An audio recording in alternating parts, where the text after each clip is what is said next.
नमस्कार दोस्तों, आज अपन साइकोलॉजी के अंदर अपना छोटा सा टॉपिक लेके आए हैं, समायोजन। वैसे तो ये टॉपिक दोस्तों थ्योरिकल है, इसमें अप्लाइड प्रश्न ज़्यादा पूछते हैं। रीट वर्ग की परीक्षा में यहाँ से प्रकृति से संबंधित प्रश्न पूछा जा सकता है, परिभाषा पूछ सकते हैं, लेकिन इसमें कुछ कंसेप्ट दिए हुए हैं कि समायोजन को प्रभावित करने वाले कारक। तो इन कारकों को दो भागों में बांटा गया है दोस्तों।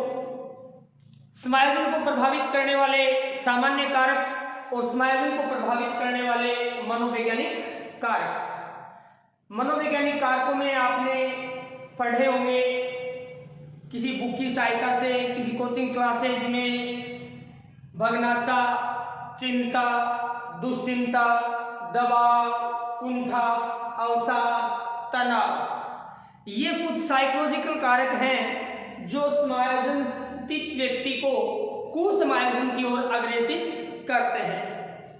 देखिए, वैसे तो यहाँ से 2 से 3 प्रश्न अलग अलग टाइप से पूछे जा चुके हैं। सबसे पहला है अपना वो रहेगा दोस्तों, रीट भर्ती परीक्षा में समायोजन की प्रकृति से संबंधित प्रश्न।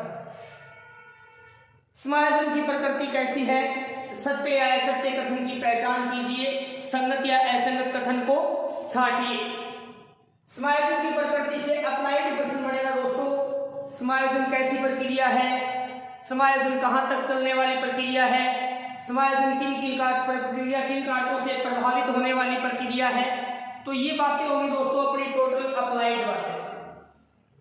समायोजित व्यक्ति परिवेश में किन कारकों की वजह से कुसमायोजन का शिकार हो जाता है? तो उन कारकों को भी दोस्तों दो भागों में बांटते हैं। वो कारक है दोस्तों, एक तो सामान्य कारक और दूसरे मनोवैज्ञानिक कारक। मनोवैज्ञानिक कारक, ये कारक है दोस्तों, ये आप आसानी से अपने बेसिक नॉलेज के आधार पर भी हल कर सकते हैं। जैसे कोई व्यक्ति परिवेश में समायोजित है, किन कारणों की वजह से वो असमायोजित हो गया? जैसे सम्मान में कमी महसूस करना, व्यक्ति समायोजन से किस ओर चला जाएगा? कुसमायोजन की ओर चला जाएगा। व्यक्ति की विरोधी इच्छाएं, अनुकूल परिवेश का नहीं होना, ये सब बातें व्यक्ति को समायोजन से किस ओर ले जाती हैं दोस्तों? कुसमायोजन की ओर ले जाती है। लेकिन इंपॉर्टेंट फैक्ट है इसमें, वो कारक जो अधिगमकर्ता को समायोजन से कुसमायोजन की ओर ले जाते हैं, मनोवैज्ञानिक कारक। सबसे पहला है दोस्तों भगनाशा, उसके बाद है द्वंद्व, उसके बाद है दुश्चिंता, उसके बाद है दबाव, उसके बाद है तनाव। तो अपन थ्योरी नहीं पढ़ के डायरेक्ट कंसेप्ट पढ़ रहे हैं कि समायोजित व्यक्ति के व्यवहार को वो कौन से साइकोलॉजिकल कारक हैं जो समायोजन से कुसमायोजन की ओर अग्रेसिव कर देते हैं। अब देखिए, प्रश्न की शैली यहां से किस प्रकार की रहेगी और इन कारकों की व्याख्या अपन किस प्रकार करेंगे। सबसे पहला है अपने पास समायोजन को प्रभावित करने वाले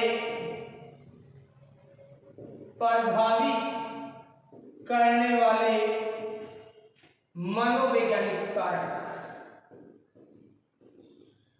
मनोवैज्ञानिक कारक। वैसे दोस्तों समायोजन कुसमायोजन का टॉपिक कंप्लीटली है, लेकिन अपन टॉपिक में से एक छोटा सा बिंदु पढ़ रहे हैं स्पेशली, जो परीक्षा की दृष्टि से बहुत ही महत्वपूर्ण है। समायोजन प्रक्रिया को प्रभावित करने वाले साइकोलॉजिकल कारक जो अधिगमकर्ता को समायोजन से कुसमायोजन की ओर अग्रेसिव कर देते हैं।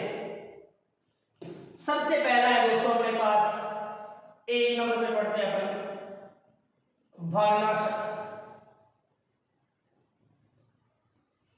भगनाशा क्या है? सबसे पहले अपने को इसके उपनाम भी याद रखने हैं दोस्तों। इसे अवसाद की संज्ञा भी दी जाती है और 2 नंबर पे इसे कुंठा की संज्ञा भी दी जाती है। भग्नाशा को अवसाद भी बोल सकते हैं, कुंठा भी बोल सकते हैं और भग्नाशा भी बोल सकते हैं। 2 प्रकार से अपने को याद रखना है दोस्तों। भग्नाशा का शाब्दिक अर्थ, भग्नाशा है क्या? शाब्दिक अर्थ में अपन बात करें तो सबसे पहला पॉइंट है अपना जिसमें चिंता, दबाव, भय, आशंका सभी संप्रत्यय मिले हुए हो और जो अधिगमकर्ता के व्यवहार को प्रभावित करते हो, उस अधिगमकर्ता को किसका शिकार माना जाएगा? भग्नाशा का शिकार माना जाएगा। बात कर रहे हैं केवल और केवल किसके? अपन शाब्दिक अर्थ की बात करें। साइकोलॉजिकल में इसका साइकोलॉजिकल अर्थ क्या है? मनोवैज्ञानिक अर्थ, साइकोलॉजिकल मीनिंग। सबसे पहले चिंता, दबाव, भय, आशंका की वो स्थिति जो अधिगमकर्ता के व्यवहार को प्रभावित करती है, जिससे उसमें अनुकूलन की या विपरीत परिस्थितियों में अपने आप को समायोजित करने की क्षमता कमजोर पड़ जाती है, तो अधिगमकर्ता किसका शिकार माना जाता है दोस्तों? भग्नाशा का शिकार माना जाता है।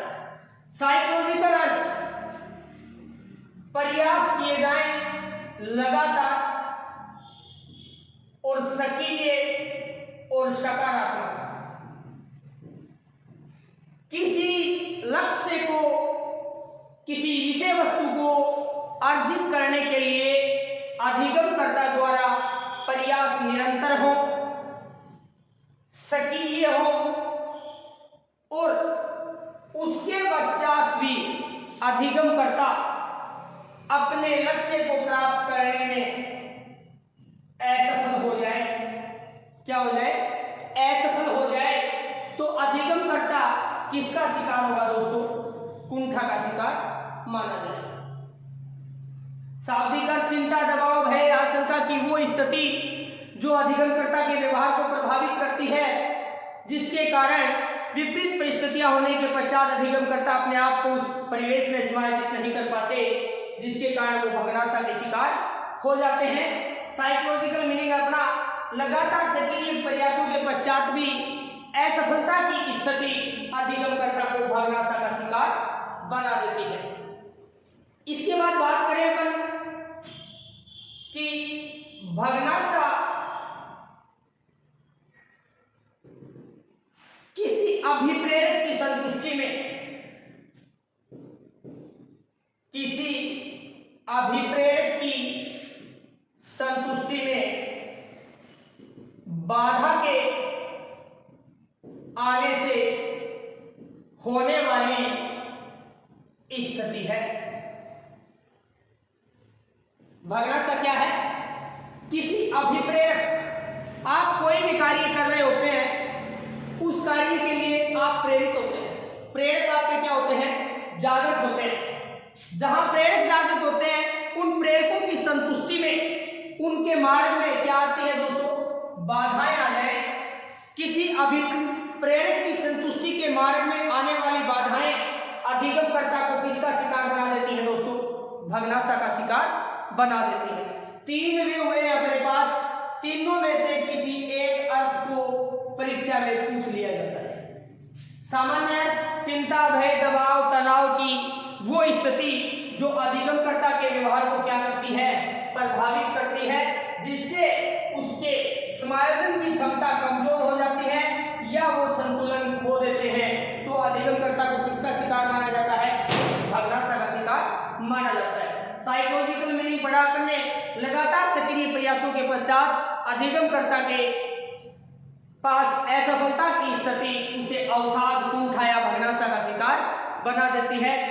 भग्नाशा वो स्थिति की ओर इशारा करने वाली स्थिति है जो किसी अभिप्रेरक की संतुष्टि में मार्ग में बाधा आने वाली स्थिति को व्यक्त करती है। एग्जाम्पल से तीनों बातें क्लियर कर रहा हूं दोस्तों, ध्यान से सुनिएगा कि किसी कार्य को करने के लिए अधिगमकर्ता का व्यवहार अभिप्रेरित होता है। क्या होता है दोस्तों? अभिप्रेरित।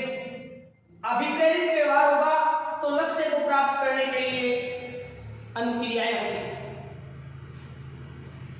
अभिप्रेरित व्यवहार, बात की है अपन ने कि अभिप्रेरकों की संतुष्टि में बाधा पहुंचाने वाला कोई कारक अगर आ जाए तो वो अधिगमकर्ता को किसका शिकार बना देता है? भगलाशा का। अभिप्रेरित व्यवहार, अनुक्रियाएं, इसके पश्चात बाधा और बराबर असफलता। बात की अपन ने अभिप्रेरित व्यवहार यानी स्थिति को क्लियर कर रहे हैं प्रेरकों की जागृति। किसकी जागृति दोस्तों? प्रेरकों की। क्योंकि प्रेरकों की जागृति के बिना किसी लक्ष्य के मार्ग को प्रशस्त नहीं किया जा सकता, इसलिए प्रेरकों की क्या हुई? जागृति हुई।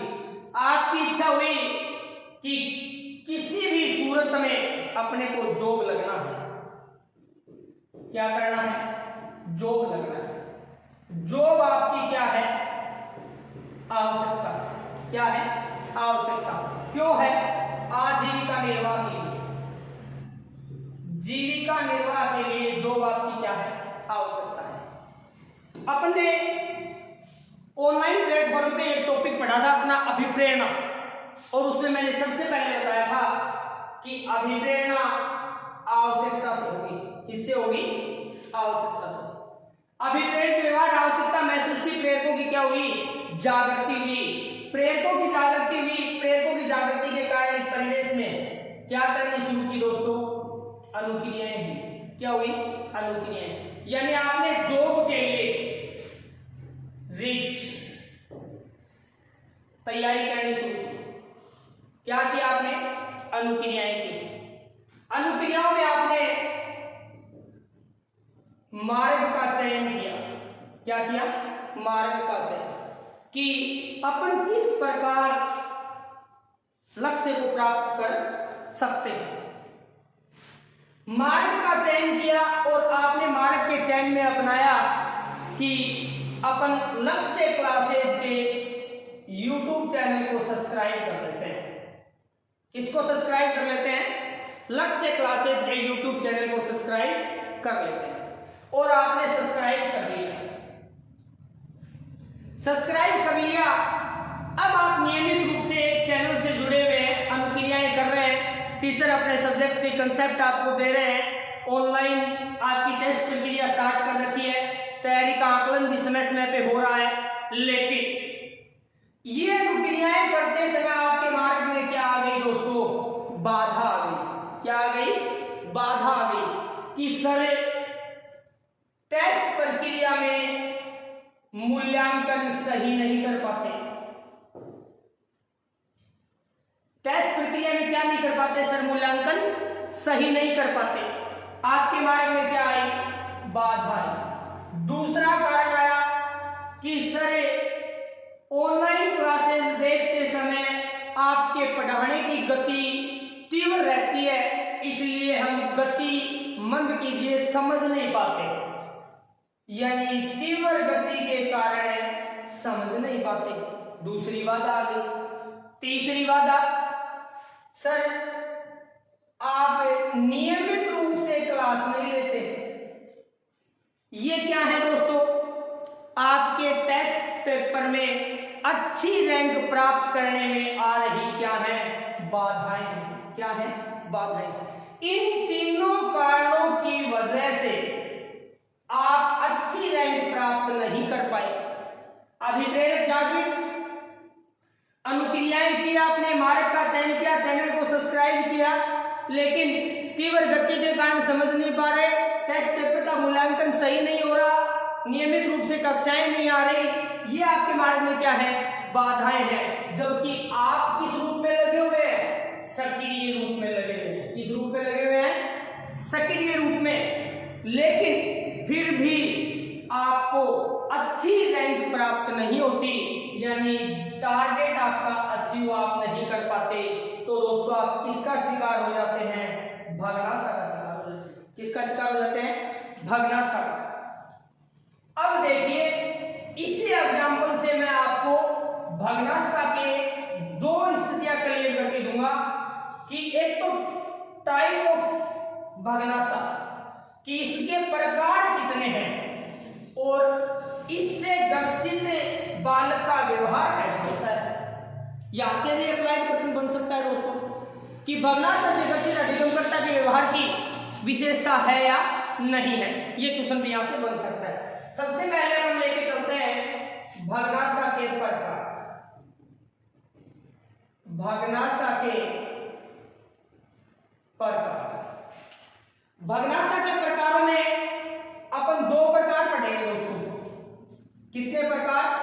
दो प्रकार। एक तो दोस्तों होती है आंतरिक भग्नाशा और दूसरी होती है दोस्तों बाह्य भग्नाशा। भग्नाशा के कितने प्रकार हैं? दो प्रकार, आंतरिक भग्नाशा, बाह्य भग्नाशा। अर्थ अपन पहले कंप्लीट कर चुके हैं। किसी अभिप्रेरक की संतुष्टि में आने वाली बाधाएं अगर बालक को लगातार असफलता से मिलवाती हैं तो बालक भग्नाशा, अवसाद या कुंठा का शिकार हो जाता है। बात करें आंतरिक भग्नाशा, पहला ही बिंदु, आंतरिक भग्नाशा का संबंध किससे होता है? और वही बात लेंगे अपन बाह्य भग्नाशा में कि बाह्य भग्नाशा का संबंध किससे होता है। याद रखना, आंतरिक भग्नाशा के लिए अधिगमकर्ता स्वयं जिम्मेदार होता है। यानी जिम्मेदार कौन होता है? अधिगमकर्ता स्वयं जिम्मेदार होता है। और बाह्य भग्नाशा में परिवेश का कोई भी कारक जो आपको मार्ग प्रशस्त करने में बाधा पहुंचाता है तो किसका शिकार बनाता है आपको दोस्तों? बाह्य भग्नाशा। अपना एग्जाम्पल था लक्ष्य क्लासेस का यूट्यूब चैनल, लक्ष्य क्लासेस का यूट्यूब चैनल। अब पिछले एक महीने से आपको कक्षाएं जैसे तैसे करके संस्थान द्वारा उपलब्ध करवाई जा रही हैं, लेकिन कुछ विद्यार्थी निष्क्रिय हैं। क्या है? कुछ विद्यार्थी निष्क्रिय हैं कि ये टॉपिक तो अपने पढ़ाई था क्लास में, तो वीडियो को पूरा नहीं देखते। क्या नहीं करते? पूरा नहीं देखते। अगर इस कारण से, वीडियो ना देखने के कारण से अगर आप अच्छी रैंक प्राप्त नहीं कर पाते हैं तो बताइए दोस्तों जिम्मेदार ये चैनल है या आप हो? तो जिम्मेदार कौन है? आप खुद हो। क्यों? क्योंकि आप वीडियो को पूरा नहीं देखते। तो आप किस भग्नाशा के शिकार हो जाओगे? आंतरिक भग्नाशा के। दूसरी बात मेरे पे ले लेते हैं कि सर बाह्य भग्नाशा में हम किस प्रकार का व्यवहार करते हैं, कैसा करते हैं, क्यों करते हैं।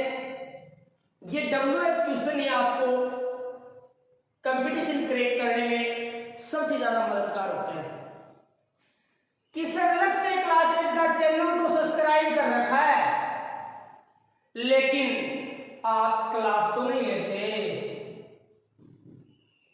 बात किस पे चली गई? मेरे पे आ गई। किस पे आ गई? मेरे पे। कि सर चैनल को सब्सक्राइब भी कर रखा है, आपके वीडियोस का इंतजार भी करते हैं, लेकिन आप नियमित रूप से क्लासें नहीं लेते। नियमित रूप से क्लास नहीं लेने की वजह से अगर आप अच्छी रैंक प्राप्त नहीं कर पाते तो प्रतियोगी किसका शिकार माना जाएगा दोस्तों? बाह्य भग्नाशा। किसका शिकार माना जाएगा? अगर आप वीडियो रेगुलर नहीं देखते तो किसके शिकार माने जाओगे? आंतरिक भग्नाशा के। भग्नाशा के कितने प्रकार हैं दोस्तों? दो प्रकार। कौन कौन से? बाह्य भग्नाशा और आंतरिक भग्नाशा। आंतरिक भग्नाशा कौन सी होती है? जिसमें अधिगमकर्ता स्वयं जिम्मेदार होता है, और बाह्य भग्नाशा कौन सी होती है? परिवेश का कोई भी कारक जिम्मेदार हो। ये तो आपको एग्जाम्पल से क्लियर करवाया है मैंने। अब आंतरिक भग्नाशा के कौन कौन से कारण हो सकते हैं जिसके कारण अधिगमकर्ता आंतरिक भग्नाशा का शिकार हो जाता है? देखो, कमजोर इच्छा शक्ति, कर लेंगे यार, अभी तो टाइम ही है, अभी सितंबर में क्या रीट थोड़ी होगी, अभी तो लॉकडाउन लगा हुआ है, इतने में एग्जाम थोड़ी करवाई जा सकती है, अपने पास काफी समय है, ये है वो है, यानी तरह तरह के मानसिक विचार आपको नियमित रूप से अध्ययन नहीं करने दे रहे, आप नहीं कर पा रहे, तो आप किसके शिकार हो जाते हैं? आंतरिक भग्नाशा के। शारीरिक दोष, कैसा दोष? शारीरिक दोष किसका शिकार बना देता है? आंतरिक भग्नाशा का। किससे संबंधित है? अधिगमकर्ता से संबंधित है। अब देखिए, इंपॉर्टेंट बात बता रहा हूं आपको कि आंतरिक भग्नाशा का शिकार अधिगमकर्ता सर्वाधिक किस कारण से होता है? तो वो होता है दोस्तों, आंतरिक भग्नाशा का सबसे महत्वपूर्ण कारक है, वो है मानसिक संघर्ष। मानसिक संघर्ष क्या है? किन्हीं दो विचारों के मध्य आप ये निश्चित नहीं कर पाते कि मुझे करना क्या है, मैं ये करूं, मैं वो करूं, मुझे ये करना चाहिए या वो करना चाहिए, मुझे किससे पढ़ना चाहिए, मुझे कितना पढ़ना चाहिए, मैं कौन सी बुक पढ़ूं, मैं किसके नोट्स पढ़ूं, इनमें आप निर्णय नहीं कर पाते, तो आप मानसिक संघर्ष के शिकार हो जाते हैं। किसके शिकार हो जाते हैं? मानसिक संघर्ष के। और मानसिक संघर्ष अधिगमकर्ता को आंतरिक भग्नाशा का शिकार बना देता है। ऐसी स्थितियां मैंने इस लॉकडाउन में देखने को मिली हैं कि सर, उनका चैनल है किस प्रकार, आपका चैनल है इस प्रकार, आप मुद्दे से भटक रहे हैं। क्या कर रहे हैं? मुद्दे से भटक रहे हैं। बुक से बड़ा कोई भी ऐसा स्रोत नहीं है जो आपको कंपटीशन क्रैक करने में मददगार हो। ये नहीं कहता मैं आप वीडियो मत देखो, किसी की नहीं देखो, लेकिन किसी भी चैनल को आप सब्सक्राइब रखें, उसे नियमित रूप से देखें। ऐसा ना हो वही टॉपिक, एक ही टॉपिक आप 5 चैनल पे देखते हैं तो निश्चित रूप से आप उस टॉपिक को कभी भी क्लियर नहीं कर पाओगे। ये था दोस्तों आंतरिक भग्नाशा का, भग्नाशा के प्रकार, आंतरिक और बाह्य। अब अपन छोटा सा लास्ट बिंदु पढ़ते हैं कि भग्नाशा का मापन करने वाला व्यक्ति कौन था? तो नाम आएगा दोस्तों रोजनविंक। नाम किसका आएगा? रोजनविंक का, जिसने पहली बार भग्नाशा का मापन किया और 24 तस्वीर परीक्षण काम में लिया। 24 तस्वीर परीक्षण काम में लेने वाले मनोवैज्ञानिक कौन थे? रोजनविंक थे, जिन्होंने कुंठा के मापन के लिए, अवसाद के मापन के लिए, भग्नाशा के मापन के लिए ये परीक्षण पहली बार तैयार किया था। पहला कारक अपना क्लियर है दोस्तों कि कुछ माध्यम की ओर ले जाने वाले कारक पढ़ रहे थे अपन, साइकोलॉजिकल कारक, उनमें एक कारक पढ़ लिया अपन ने भग्नाशा, दूसरा कारक पढ़ रहे हैं दोस्तों अपन, दूसरा कारक है अपना संघर्ष। दूसरा कारक कौन सा है? संघर्ष। संघर्ष को आप द्वंद्व भी बोल सकते हैं। क्या बोल सकते हैं? द्वंद्व भी बोल सकते हैं। संघर्ष या द्वंद्व। संघर्ष या द्वंद्व क्या है? अभी अपन ने चर्चा की थी कि मानसिक संघर्ष है वो अधिगमकर्ता को आंतरिक भग्नाशा का शिकार बना देता है। ये वही संघर्ष है दोस्तों जो अपन ने अभी बात की। सबसे पहले मैंने आपको 20 से 25 दिन पहले YouTube पे क्लास अवेलेबल करवाई थी अभिप्रेरणा की, और उसमें मैंने अभिप्रेरणा संघर्ष करवाया था। कुर्ट लेविन का संघर्ष को कितने भागों में बांटा था? 4 भागों में। उस वीडियो को देख लेना आप एक बार। ये टॉपिक आपका बिल्कुल क्लियर हो जाएगा, ये बिंदु बिल्कुल क्लियर हो जाएगा। संघर्ष क्या है, संघर्ष के कितने प्रकार हैं, कुर्ट लेविन ने किस किस प्रकार विभाजित किए हैं, लेकिन इस टॉपिक के अकॉर्डिंग थोड़ी सी व्याख्या मैं आपको यहां भी करके दे रहा हूं। संघर्ष से सबसे पहले पढ़ते हैं अपन साइकोलॉजिकल वे में फ्राइड के मतानुसार। किसके मतानुसार? फ्राइड के मतानुसार। सिगमंड फ्राइड ने मानव मन की 3 अवस्थाएं बताई है दोस्तों, इदम, अहम और परमअहम। id, ईगो, सुपर ईगो, राक्षसी प्रवृत्ति, मानव प्रवृत्ति, देवता प्रवृत्ति, तीनों अलग है। इन तीनों के अंदर समन्वय का अभाव हो जाए। किसका अभाव हो जाए दोस्तों? समन्वय का अभाव हो जाए तो अधिगमकर्ता किसका शिकार होगा दोस्तों? सबसे पहले संघर्ष का शिकार होगा। किसका शिकार होगा? संघर्ष का। शाब्दिक अर्थ देख रहे हैं अपन कि संघर्ष है क्या? मानसिक विचारों में टकराव। क्या हो? मानसिक विचारों में टकराव की स्थिति अधिगमकर्ता को किसका शिकार बना देती है? संघर्ष का शिकार बना देती है। सिगमंड फ्राइड का मानना क्या था? इदम, अहम और परमअहम में समन्वय का अभाव हो जाए। किसका अभाव हो जाए? समन्वय का। अधिगमकर्ता किसका शिकार होगा? संघर्ष या द्वंद्व का। बात करते हैं दोस्तों अपन साइकोलॉजिकल करो एंड करो। इनका मानना क्या था कि परिवेश में उन स्थितियों का सामना करना पड़े जो अपनी इच्छाओं के विपरीत हो। क्या हो? अपनी इच्छाओं के विपरीत हो तो अधिगमकर्ता किसका शिकार होगा दोस्तों? द्वंद्व या संघर्ष का शिकार होगा। द्वंद्व या संघर्ष के 4 प्रकार बताए हैं दोस्तों।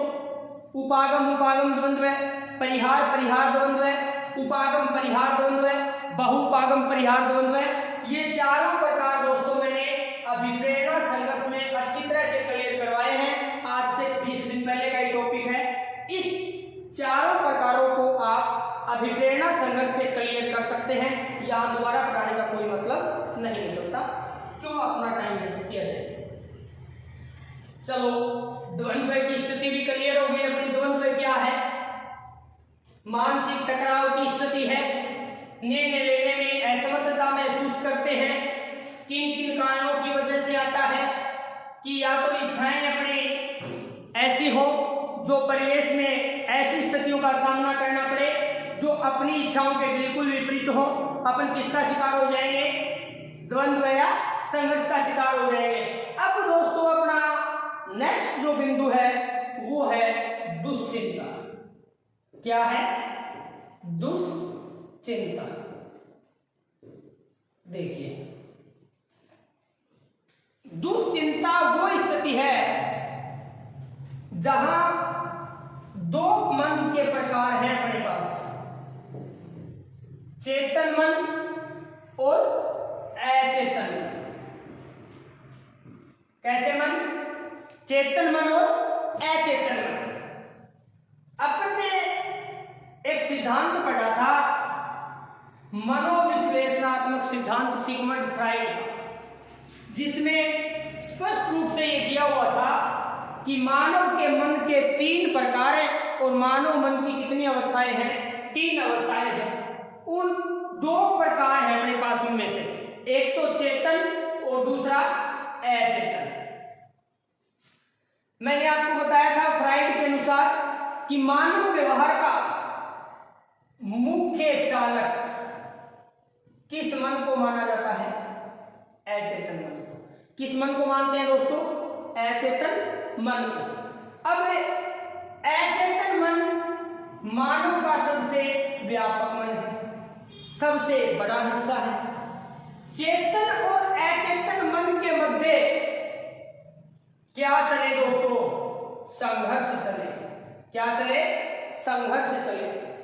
चेतन और अचेतन मन के मध्य होने वाला संघर्ष अधिगमकर्ता को किसका शिकार बना देता है दोस्तों? दुश्चिंता का शिकार बना देता है।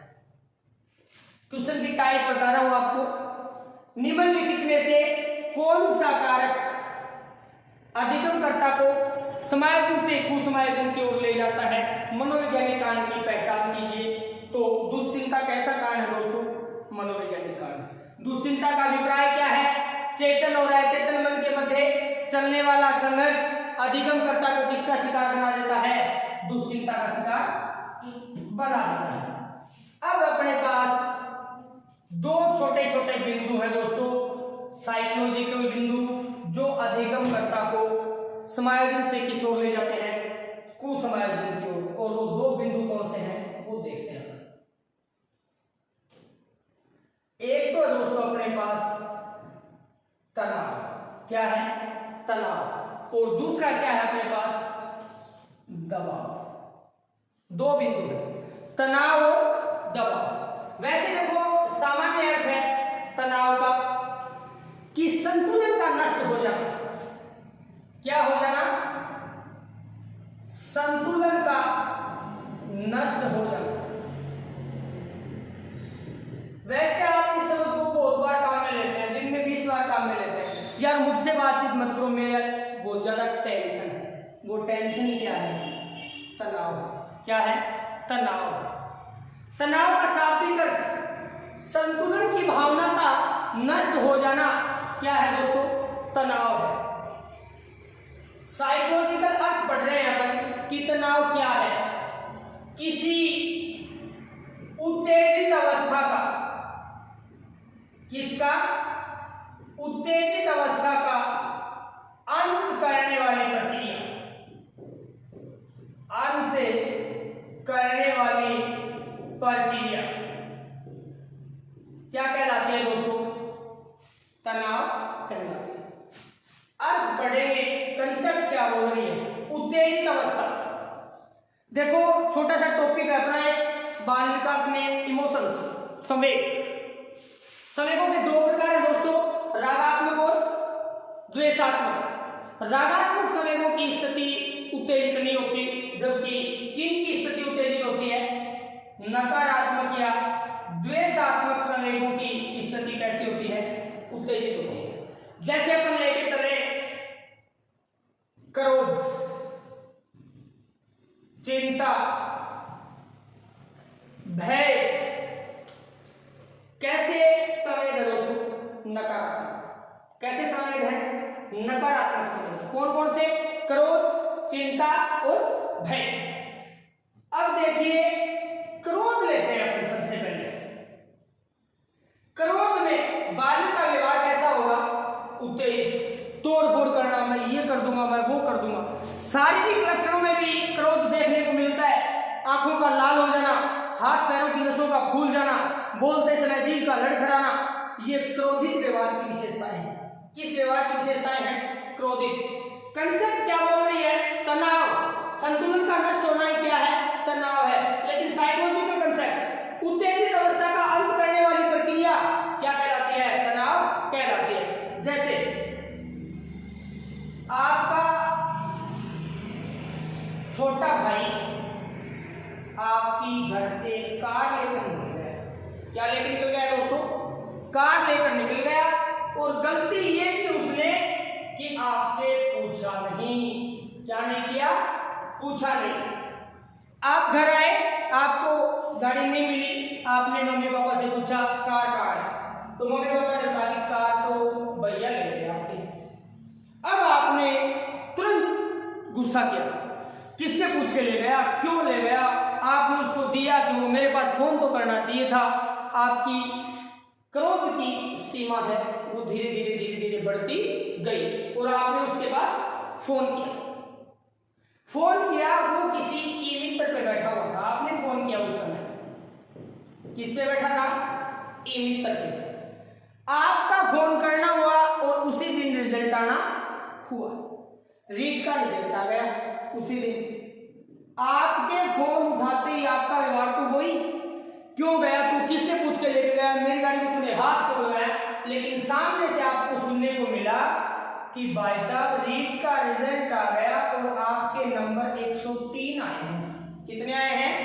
103। आपका क्रोध फटाक से क्या हो जाएगा? शांत हो जाएगा। क्या हो जाएगा? शांत। फोन किया किस अवस्था में थे? उत्तेजित अवस्था में। रीट का रिजल्ट आया, भाई साहब आपके नंबर कितने हैं? 103। उस क्रोध का क्या हो गया? अंत हो गया और आप फटाक से किसमें आ गए? तनाव में आ गए। यार मेरे 103 आ ही नहीं सकते, मैंने इतनी अच्छी तैयारी की थी। किसमें आ गया? तनाव। आपके पास बोलने के लिए कोई शब्द नहीं बचा। ये कौन सी स्थिति है दोस्तों? तनाव की स्थिति है। किस अवस्था का अंत किया है?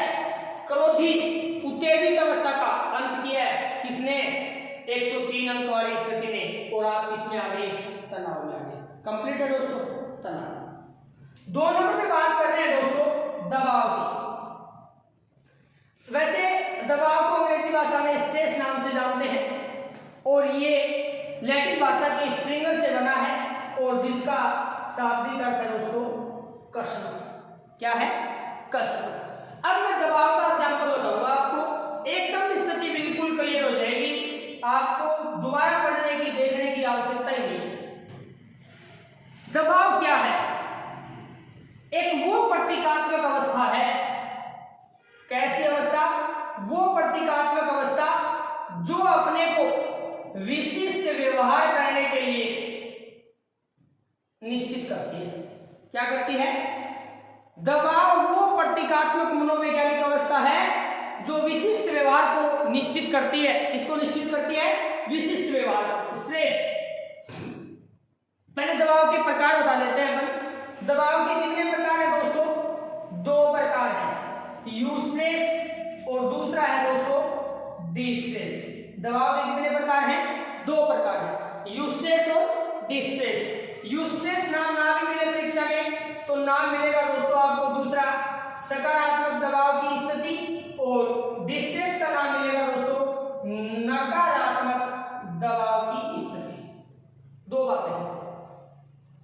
एग्जाम्पल लेते हैं अपन कि अधिगमकर्ता के कार्य 2 होते हैं, वांछनीय और अवांछनीय। ठीक है। या कार्य सकारात्मक और या कार्य नकारात्मक। दबाव दोनों स्थितियों में महसूस करते हैं अपन। अब क्या होगा? अब कैसे होगा? मैं ये कैसे कर पाऊंगा? ये तो मुझे वैसा ही नहीं लगा, ये मुझे ऐसा नहीं लगा। यानी अपन अपनी मानसिक संरचनाओं के गठन में इस प्रकार बंध जाते हैं कि उस भंवर जाल से पीछा अपन नहीं छुड़वा पाते। तो अपन किसका शिकार होते हैं?